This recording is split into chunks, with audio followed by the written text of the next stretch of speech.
Welcome back to How to Souls. My name is Rach and today we're trying something a little bit different. Welcome back to our Strength Guide, the Warrior class guide for Dark Souls Remastered.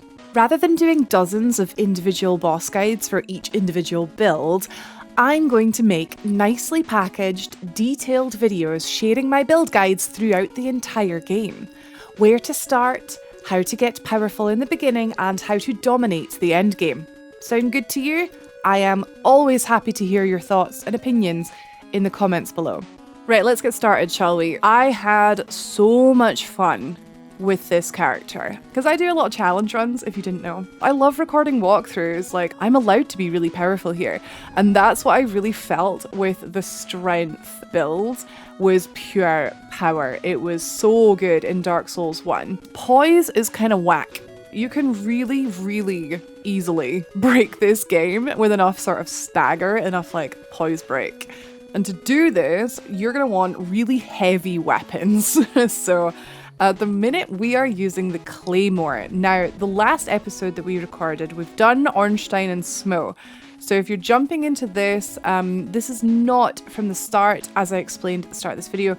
I've been doing these like little individual boss guides, but what I realized was there's actually a lot of meat in the middle, not just with bosses. So first of all, I'm taking a look at my rings and I've realized that I don't need the Ring of Favor and Protection, aka the FAP, and Havel's Ring for this build, because if you're running big bonk, like weapons and that, you're not going to be fast rolling. You're probably not even going to be medium rolling. And by the end of this run, I am fat and proud of it. I think I had to let go of something there as like I'm usually quite a like dexterous player, bobbing in and out, you know, like all that. I had to kind of let go of that feeling of shame of fat rolling with the strength character because of just how much you don't need to roll, right?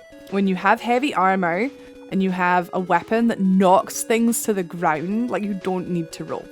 So what I thought might be more useful than Havel's Ring was the Wolf Ring. Now the Wolf Ring up here in the Darkroot Garden, it's right here, and this will give us poise. And the main reason we want this is that we're not going to like stand and eat attacks if we can help it. But if we're in the middle of a swing from our giant hammer and something hits us, if we have high poise, we will continue that swing and we will emerge, you know, the upper hand. Low poise does not pair well with wielding big heavy weapons because, like I said, they're really big, they're really slow, and if you get like cancelled, interrupted out of that animation, it doesn't work. It's a colossal waste of time. Haha, get it? Colossal. I guess that joke only works for Elden Ring. We're heading to Sen's Fortress now to pick up another ring, just to have a couple of options. So I mentioned we're going to be pretty much face tanking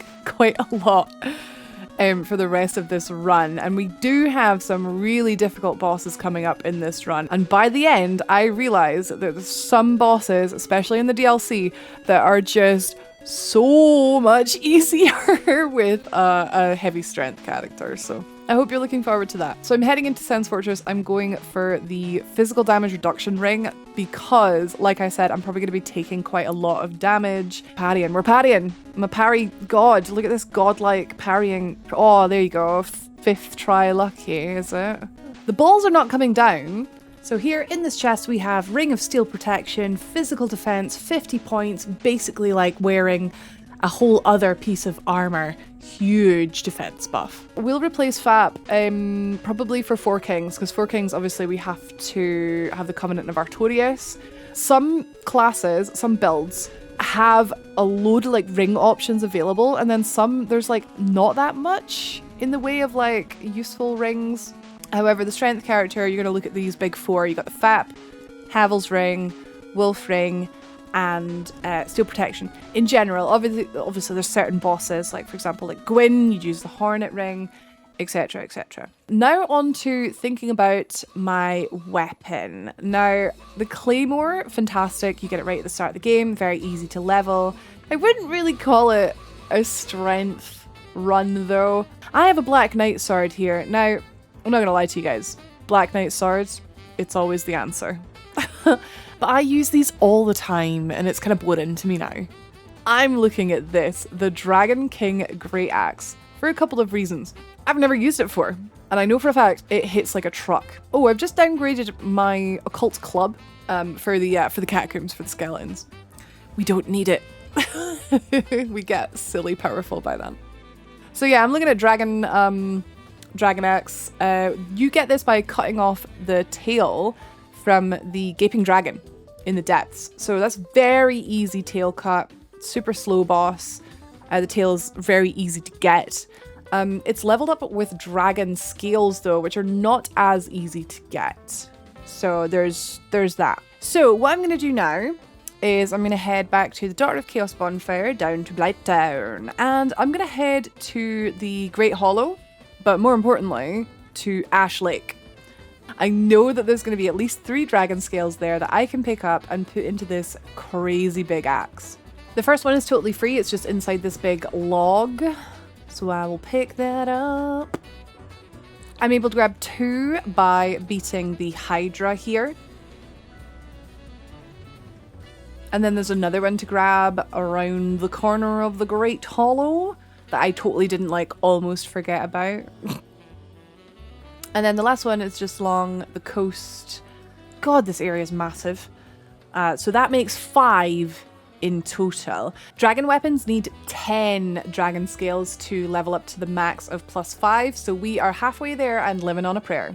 We do need a butt ton of souls though, but we can get that as we naturally progress through the game, so all good. Right, let's go. But not before dying to a stupid frickin' random clam first, I suppose. Oh god, this is such a long run back!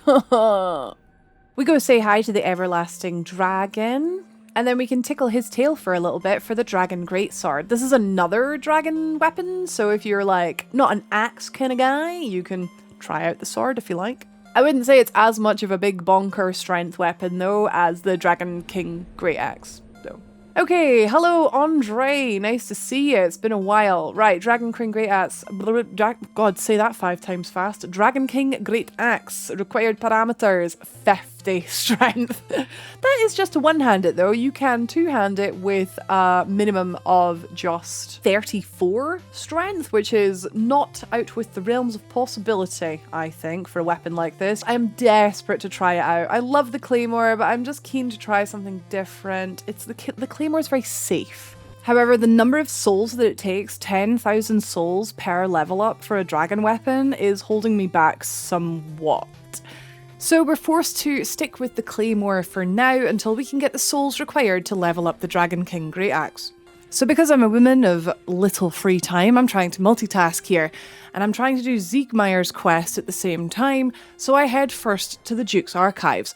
Now what I discovered while I was here is how not very good the Claymore +10 is for this sort of second half of the game. It's really, really carried me up until now, and I would say Ornstein and Smo, it started dropping off a little bit, but now here is the point where we either need to get this to +15 or we need to just replace it. We're hitting these little peons here for 50 damage with a one-handed hit, which is just not going to cut it. We need to be killing these guys in 2 hits at most. 3, I suppose I could forgive, but yeah, no. Claymore is not doing well here. That coupled with the fact that I'm actually very heavy, so I'm not hitting very hard and I am not moving very fast. It is not a very good combo in this area, and it makes getting through this area such a slog. So I'm just here to grab the Warpable Bonfire so we can come back here later for Seath, rescue a fair onion maiden, and then we are heading off to get some souls somewhere where it's a little bit easier. Continuing to the next stage of Siegmeyer's quest takes us instead to the Demon Ruins, which is a much better area for this stage in our build progression. Lots of easy souls to get here. I hardly ever fight this guy normally. Whoa, whoa, whoa, not that I can't, it's simply that I won't. With the lava drained, I go down and I do have a wee bit of fun here with this Capra demon. I had no idea how low the poise was on these guys. I pop another level into strength, giving us 33 now, almost there. So I decide to eat some souls out of my bag and just get the final level to be able to two-hand the Dragon King Great Axe, because I'm champing at the bit. I want to try it out. I want to use it.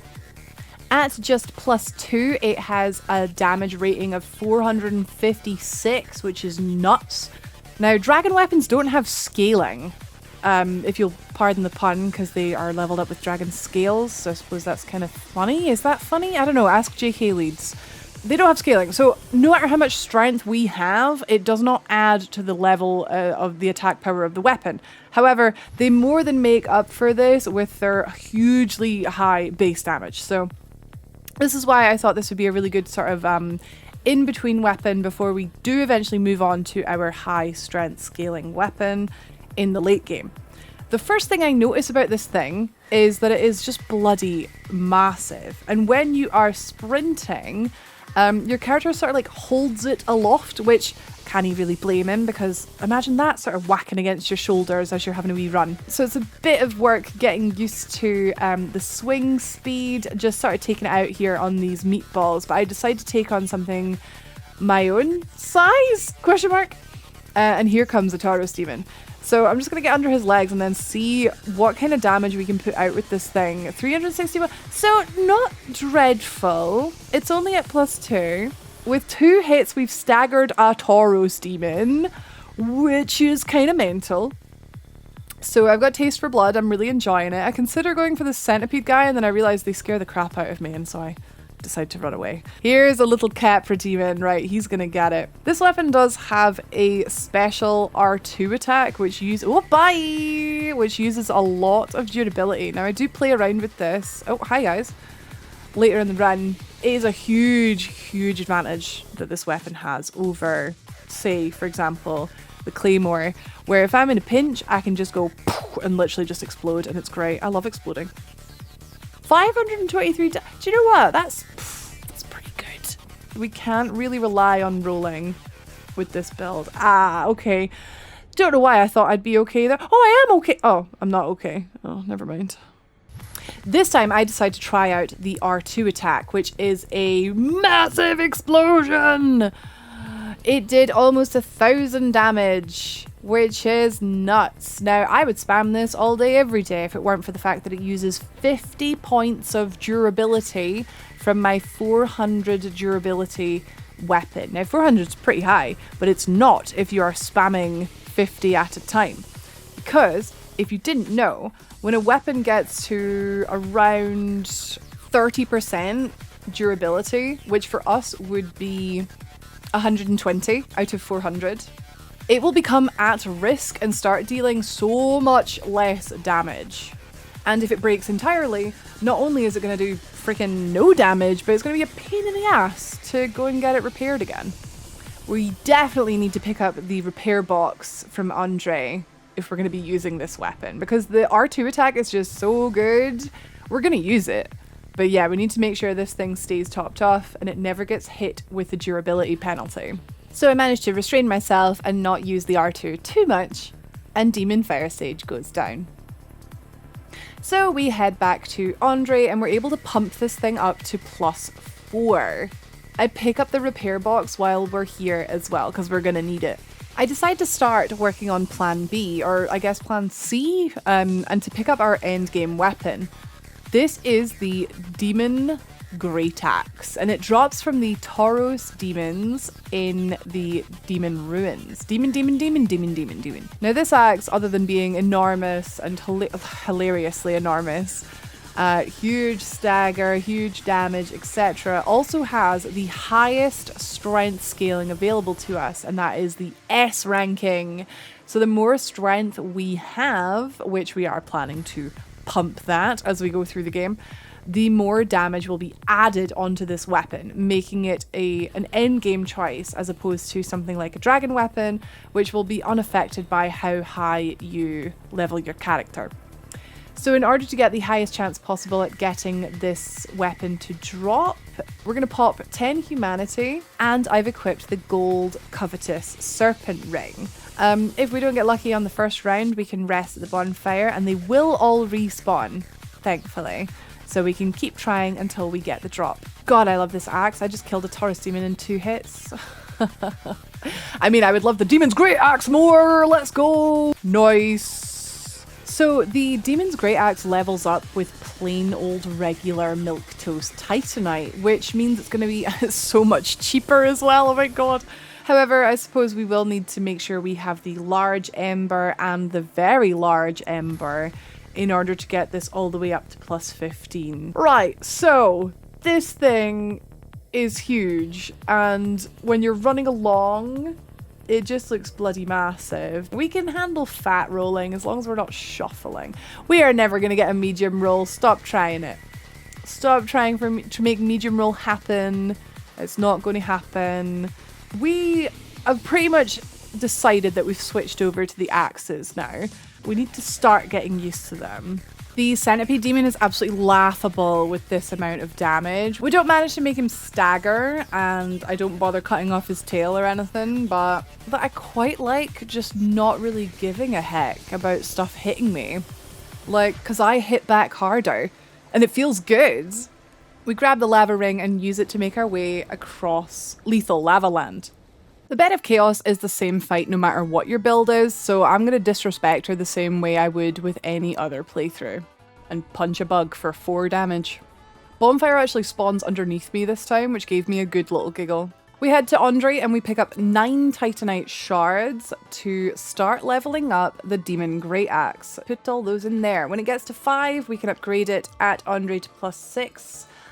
I don't have enough large titanite, so I have to go to the giant blacksmith. But along the way, I have fun with these giants. Because damn is it just so much fun to two-shot them. Once I get to the giant blacksmith, I then will buy 8 large titanite shards because I already used 1. Now with the rest of the souls, I'm going to pop them into some vitality and endurance. We take a quick break to say bye to a real one, and then get back to smashing. Now that we're done with Lost Izalith, we don't really need the Daughter of Chaos anymore, so I decided that I needed an upgraded Estus Flask more. Because I'm a strength character who's going to take a lot of damage and not give a heck, so I need big heals. I head to Andre to buy the Crest of Artorias because I'm lazy and I don't want to go around the back. Dragon King Great Axe is at plus 4, and my Demon's Great Axe is at plus 10. There's not that much between them at this stage. I open the door to the Forest Covenant and I play around with them for a little while just to try and grind some souls, and I'm just having a bit of fun in the process. Bye! Almost went with him, bloody hell. I take these souls to the giant blacksmith once again and I buy the giant set. It's huge. It's thick. I'm going to level it up with all this twinkling titanite that I have. The defensive stats on this armor is nuts, and damn does it look good. Look how good I look. Unfortunately, it's still thick as mince, and we're just going to switch back to Elite Knight for now until I can get a wee bit more endurance. Framped, for some reason, wishes ill upon me. Mate. And I decide there's no better time like the present to go and head for Sif.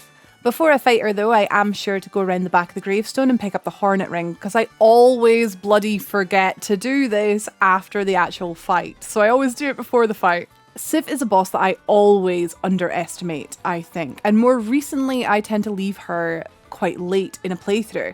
This is mostly because of her speed. Like, she's so evasive, because usually I'm quite zippy or I'm ranged. Sif is a challenge for me, and it does take me some time to get used to how things are going to work with this weapon.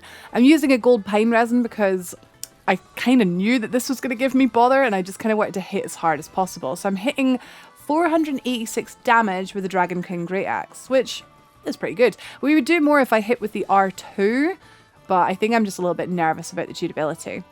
Luckily, I was able to avoid Limping Puppy, and Sif goes down after a somewhat clumsy fight. With her souls, I'm able to get my endurance up to 25, which should now start feeling pretty good.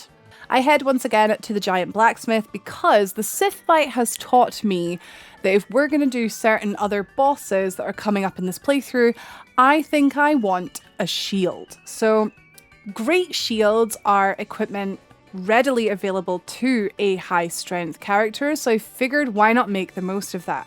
For this, I plan to use the Soul of Sif and pop that into a plus 10 shield in order to make the Great Shield of Artorias. So I pop a couple souls that I don't plan on using, and I use that in order to buy enough Titanite shards to level up any old shield. Let's just go with the cracked round shields to +10. Annoyingly, you do have to go to Andre to get from +5 to +6, and then back to the giant blacksmith to go from +10 to a boss soul weapon. BRB, I guess. Right, I'm back. I went to Andre, leveled up to +10, and now I'm back at the giant blacksmith, and I can modify to this one at the end here. Great Shield of Artorias. Very nice. I love this shield. Number 1, stability, 88. Enormous. Number 2, I just think it looks really nice. I like the shape of it. You can upgrade it, but unfortunately, as I'm about to discover, upgrading it does not increase the stability. It usually does. I'm gutted because I wasted like 2 Demon Titanite on that. Never mind. So now I look damn good. I've got good offense and good defense. Let's go. Time to clear more content. First, I headed back to the Duke's Archives to play around with my new shield toy. For this, I swapped my weapon round to the Claymore so I could wield that with one hand, and I'm reminded just how much the Claymore was disappointing me here in the Duke's Archives. So I thought, screw it, and I popped on the flippin' Black Knight sword because it's a strength weapon, damn it, and I'm gonna frickin' use it.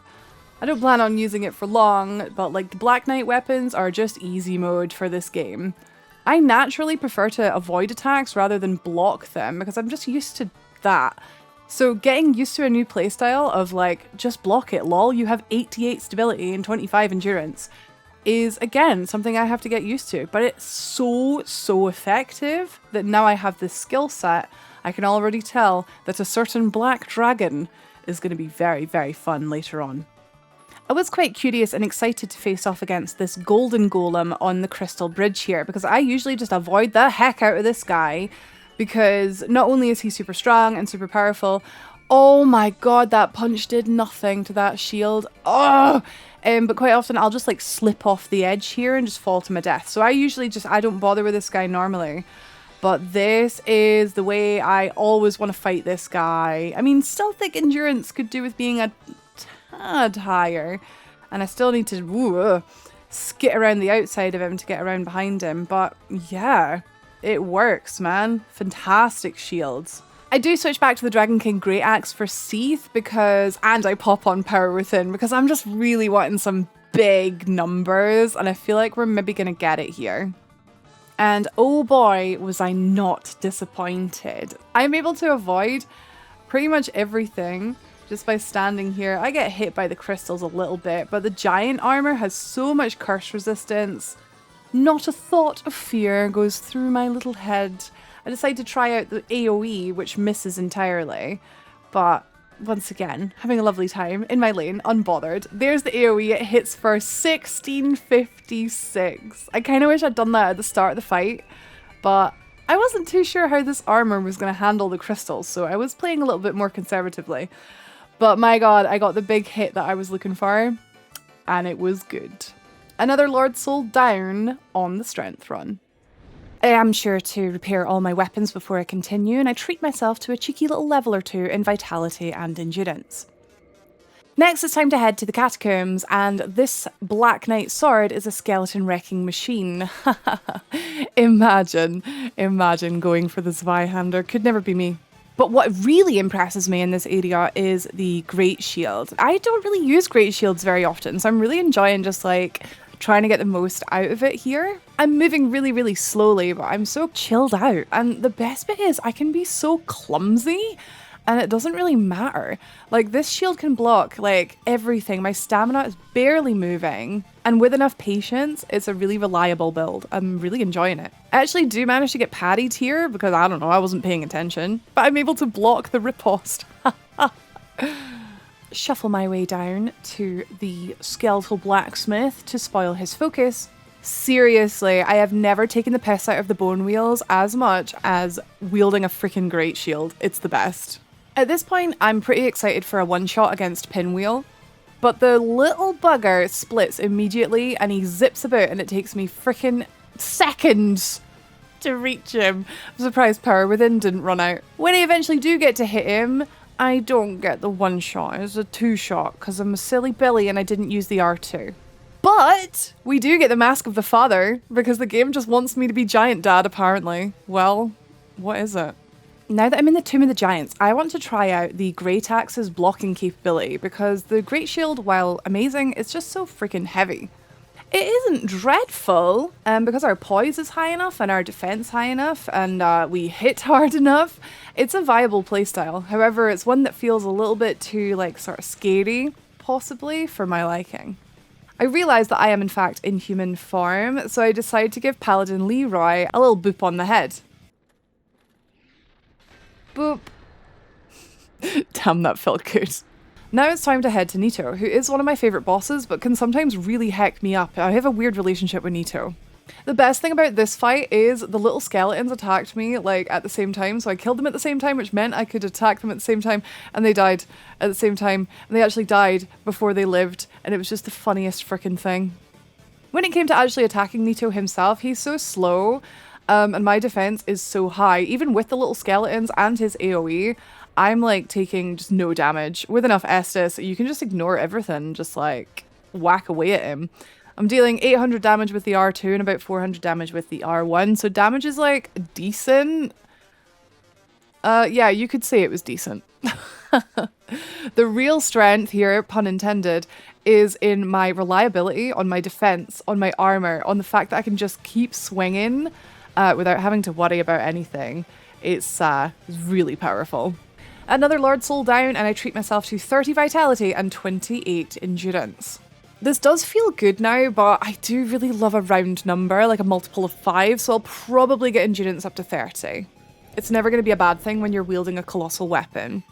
So with only one Lord Soul remaining, we don't really have a lot of choice here. We're going for the 4 kings now. On reflection, looking back on this, I definitely should have come here earlier, because I now know what I did not know back then, and that is how powerful the Demon's Great Axe is. If I had come here earlier, not even bothered with the 4 kings, just came here for the very large ember, we could have really, really pumped a lot sooner. But it's not like I'm really struggling with the Dragon King Great Axe. I'm really enjoying the R2. I'm mixing in with the Black Knight Sword. I'm having a good time, so it's fine. I have no regrets, but it could have been a good idea. So now it's time to break the Ring of Favour and Protection. It's done us well, but we don't really need it anymore. I would argue we maybe haven't needed it for a while. We're going to keep Havel's Ring and equip the Covenant of Artorias to go and fight the 4 kings. You can't have 2 body buffs at once. So I have to stand here like an absolute pleb and wait for my curse to run out, which takes a few minutes. I do pop on a gold pine resin onto my Dragon King Great Axe because I actually legitimately forgot that this could be buffed. So I want to hit these guys as hard as possible. The thing is with the 4 kings is they deal so much stamina damage when you block them, but they actually don't deal that much actual damage when you don't block them. So I find that I'm better just like eating their attacks, poising through them, and then hitting back. I'm able to hit the first king so hard with my R2 attacks. I'm just spamming these R2 attacks, possibly spamming them a little too much. I haven't been counting and my durability on my weapon is getting pretty low. But it did get us this really humorous pocket of time in between kings 2 and 3 where I'm just sort of sitting like, huh? I don't really care about getting grabbed, which is a good thing that I don't care about getting grabbed because we got grabbed twice in a row. And with that R2 there, it has pushed me to the durability breakpoint where we're now going to be dealing vastly reduced damage. Mistakes were made. Yeah, so I go ahead and switch out on the fly to the Demon's Great Axe because whoops, like I said, mistakes were made. It was a hard lesson to learn, but I think at the end of the day, it's what maybe sways me more towards using the Demon Great Axe because I'm too trigger happy with the R2. Overall, a really fun fight with the strength build, most of all with the high defense. Like high defense on any Like, you can have any offensive like build for the Four Kings. If you have high defense, they're going to be super easy. They're quite difficult with no defense. But yeah, 10 out of 10, had a good time. I popped some little happy chemicals into my brain by getting my endurance to a nice round 30. And now it's time to start pumping strength. Personally, I wanted my endurance nice and high before I started focusing more on strength because I just wanted the option to use the Great Shield should I want it. I have one little tentacle boy to quickly clean up in Anor Londo, so I take a trip to Guinevere and throw some poo at her. I didn't actually realise she could not die by poo, so I threw a firebomb instead. Extremely excited to hit Gwendolyn with my axe, I head on down there. Any enemy that is people-shaped gets absolutely wrecked. Which is so refreshing for me, because usually it's the opposite, and I find the big guys really easy, and the little guys piss me off, but haha, I'm enjoying it the other way around for a change. However, Dark Sun Gwendolyn is one little guy that does really start pissing me off. I gotta be honest with you guys, by this point in the game, I'm feeling very confident. I have a giant hammer, and I know how to use it, and I do really underestimate the power of his pew-pews. I absolutely hate the absolute humiliation of dying to Gwendolyn because you either have to run all the way back to the Duke's Archives bonfire or run across the rafters again. I've never been quite 100% why you cannot respawn at Gwendolyn's bonfire, but I suppose it makes sense. It's his Covenant bonfire, and if you piss him off by literally trying to kill him, I suppose he could theoretically lock you out of using the bonfire, but like, he's not a firekeeper. He ain't got no pancake mix. Who is he to lock me out of his bonfire? For whatever the reason, I find if you die to Gwendolyn, you just never respawn at his bonfire. If anyone knows why this is, or in fact like a way around this, let me know. I find the simplest solution is simply do not die. But sometimes that's easier said than done. After that Raptor's death, I am sufficiently pissed off, and I don't really fancy going for another Gwendolyn run. I opt instead to head back to New Londo Ruins because I'm an absolute moron and I forgot to get the giant flippin' very large ember from New Londo Ruins when I was there. I just had tunnel vision for Four Kings and completely forgot to pick it up. So I pick up the very large ember and I proceed to get my Demon's Great Axe to plus 15. Now we're talking. Now the Demon's Great Axe, at its maximum upgrade of plus 15, has an attack rating of 661, and this is only going to keep increasing as we keep leveling strength. That is nice.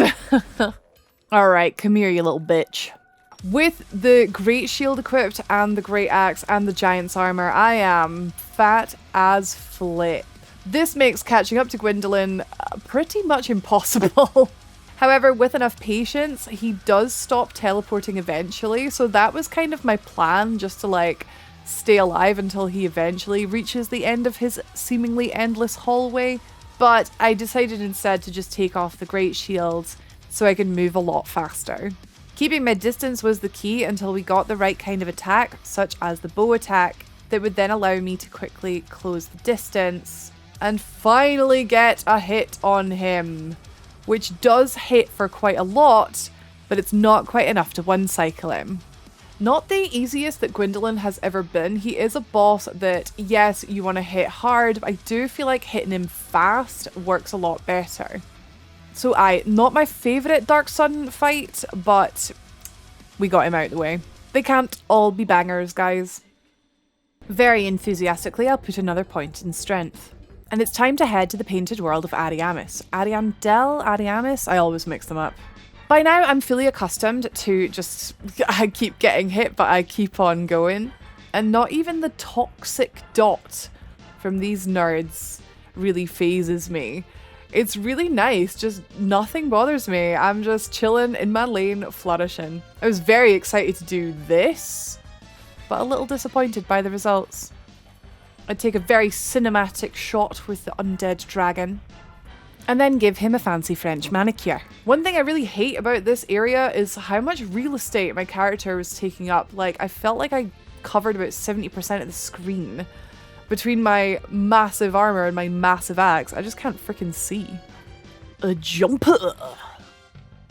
Try as I may, try as I might, I never seem to manage to cut the tail off this wee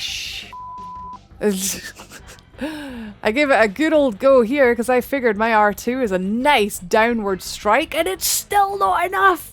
I do almost 50% of her health bar with this attack and it's not enough. If this freaking axe combo can't get this tail off, then what the flip can? With the penultimate boss of the base game completed, now it's time to head to the DLC. So I did already kill the Hydra on this run, which I have to admit was a little bit disappointing because I would have loved to chop off some heads with this plus 15 Demon's Great Axe. But never mind, we'll just go chop off someone else's head. Rescue Dusk, grab the pendant, get grabbed by Manus, and head into Ulasil for the greatest bosses and easily the biggest challenges in this game. Standing in our way of the much better bosses is the Sanctuary Guardian. What follows with the strength build here is a battle of attrition, a series of trades. You hit me, I'll hit you, but then I'll heal up and maybe you'll hit me again. It's slow, but we hit so damn hard. We just need to like time it properly so he runs into the axe and keep our health topped off enough to survive long enough. I do actually get poisoned here, but it doesn't bother me that much. I have the tick from Power Within and from the poison, and meh, I've got enough Estus Flask, and he's gonna die in one more hit anyway. If I can get that bloody hit. There we go. Yeah, overall, pretty good way to deal with the Sanctuary Guardian, actually. I found it quite challenging because it's not what I'm used to, but you can ignore pretty much all of his mechanics. Just keep healing, just keep hitting, and yeah, it's pretty easy, actually. By this point, we now have 39 strength. Every single point that we put into strength is going to be bonus damage from the axe, so it's very exciting. Time to strip off naked and run through the woods. Knight Artorias the Abyss Walker is my favourite boss to fight in this whole game, probably in this whole series, and I have never fought him like this before. The whole fight is over in a matter of seconds. It's a case of buffing myself up to the teeth and just spamming the R1 button. It's absolutely silly and it makes me kind of sad. But my god, you can't argue with those results. That is pretty damn effective. Another boss down and just 3 to go. Now my strength is a nice round 40, which does give me nice little brain tickles. I decide to switch back to my Great Shield Sword combo to go through the Ulasil Township, and honestly this was the best decision. The Great Shield just eats everything, whether physical attacks or magic attacks, making it really, really effective to carefully make your way through this area. However, I do make sure to pick up Manus's silver pendant because I don't really know how that fight's going to go in terms of eating magic attacks, so at least we've got it should we need it. This part in particular here, just before we head down into the abyss, has always kind of given me bother, and I almost die here, getting shot twice in the back. I don't really know what I was thinking there. Could have definitely handled that better. I never see the point in fighting this nerd. Your attacks just bounce off him, he deals ludicrous amounts of damage, and it's fairly easy just to run past him. However, I thought we'd give him a wee go. The Black Knight Sword is not really hitting for much, 113 damage, and is bouncing right off. But the Great Shield is absorbing everything, which is huge. So we can slowly whittle this guy down. Oh, two-handed attacks are not bouncing off. That's something. But yeah, switching between two-handed attacking and blocking with the Great Shields turns out to be pretty good for this guy. And I struggle to think of how you could really easily beat this guy any other way. Spells, I suppose. But yeah, this guy on a speedy little stabby dex character is just, you just wouldn't bother. But the strength character, Great Shields, handled it pretty well. With the shortcut now opened, I do kindle this Ulasil Township bonfire to max, and that is because I will use this one for both Manus and Calamite, both of which those bosses, especially Manus, I expect to take a lot of damage. So if we have 20 heals, we've set up a pretty good strategy there. My first attempt against Manus of Father of the Abyss did not really go very well. It's mostly me just getting the lay of the land, getting used to what I can and can't get away with this build. And the answer is I can't really get away with much. He's just so fast. He doesn't hit super hard, but he hits again and again. Attempt number 2, and I'm starting to be a little bit more conservative and waiting for open opportunities to attack. I'm switching between using the Great Shield with the axe in one hand, which is unusable, and the two-handing to hit with the axe. This works pretty well, honestly. It allows me to be safe from pretty much anything while I'm blocking, as long as I am like quick enough with switching to the two-hand to get a hit on him, which I am not quick enough a lot of the time. Great Shield is absorbing absolutely everything, so I am able to survive the power within tick that almost took me life there. How are we going to do this? How is this heavy strength, sort of slow character going to work against one of the fastest, hardest hitting bosses in this game? He gets to his 60% breakpoint and starts casting magic at us, and honestly I am fully surprised by how well the Great Shield of Artorias is blocking Manus's magic. It's actually poetic, really. Artorias, Manus, and I'm starting to just hang out just underneath him a lot more, sort of poking and prodding, like, can I get away with hanging out here? And I'm finding it quite effective. Blocking the big arm sweep with the Great Shield and getting knocked back, but like taking no damage, feels really cool. Until I forget that I cannot one-hand this weapon and I deal like 12 damage. It is not the most fun playstyle, switching between one-handing and two-handing to block and attack. So if I had to make a recommendation for this strength build on this fight, I don't think I would recommend doing it the way that I did it. I would perhaps instead consider either using the Black Knight's sword or whatever else your backup weapon is, something that you're able to equip in one hand with the Great Shields. I did get a few lucky hits hanging out in his crotch, however, you put yourself at big risk there of getting hit by the tantrum, etc., the magic, things that you can't block if you don't have the shield, because you're just so slow. Overall, Manus, I would say with quiet confidence, he is the hardest boss so far on the strength run. With that said, it's now time to head to Black Dragon Calamite, and the penultimate boss in the entire run. Calamite has always kind of been my bête noire, my black beast, so to speak, where his janky hitboxes just always seem to catch me out. And then after that grueling Manus fight, which took some minutes actually, that was quite a long fight. After that, I'm feeling a little bit unconfident, I'm feeling a little bit cautious about Calamite.